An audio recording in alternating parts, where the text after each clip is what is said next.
जब हम अपनी भावनाओं के नियंत्रण से पूरी तरह से बाहर हो जाते हैं और इसके उतार चढ़ाव के कारण खुश या नाराज होते रहते हैं, तो हमारी सोच उस समय हमारे बचाव में नहीं आती है। उस समय हम कुछ ऐसा करते हैं जिसकी वजह से हम जीवन भर पछताते हैं। ये इमोशन हाईजैकिंग है।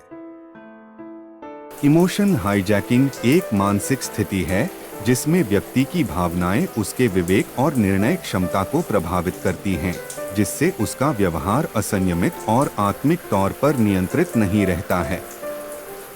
यह स्थिति तब होती है जब किसी व्यक्ति की भावनाएं उसके स्वाधीनता और नियंत्रण को अधिग्रहण कर लेती हैं, जिससे उसका व्यवहार बदल जाता है।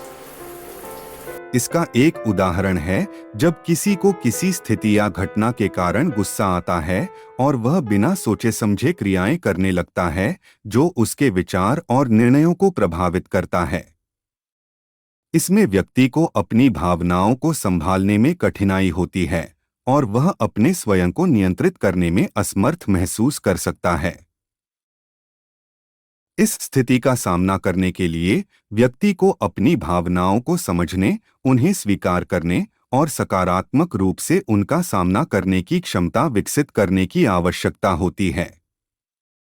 माइंडफुलनेस और स्वयं निगरानी योग्यताएं विकसित करने के लिए ध्यान और आत्म प्रशिक्षण अभ्यास भी मददगार हो सकते हैं।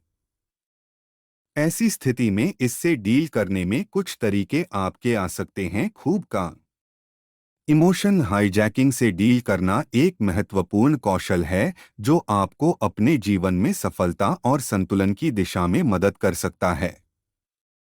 यहाँ कुछ तरीके हैं जो इस समस्या का सामना करने में मदद कर सकते हैं।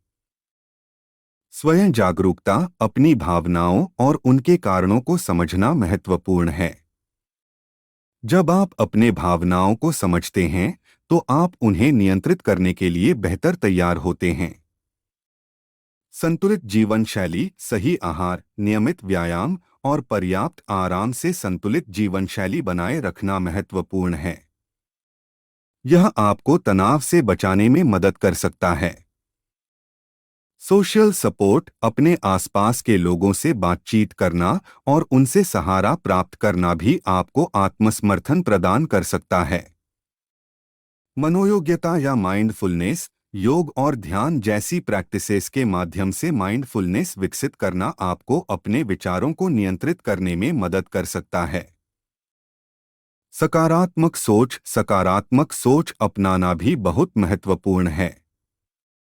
आपके विचार आपके भावनाओं को प्रभावित कर सकते हैं और सकारात्मक दृष्टिकोण रखने से आप अपने जीवन को बेहतर बना सकते हैं। यदि इमोशन हाईजैकिंग से निपटने में आपको अधिक मदद की आवश्यकता है, तो एक पेशेवर सलाहकार या मानसिक स्वास्थ्य पेशेवर से मिलना भी एक अच्छा विकल्प हो सकता है। धन्यवाद।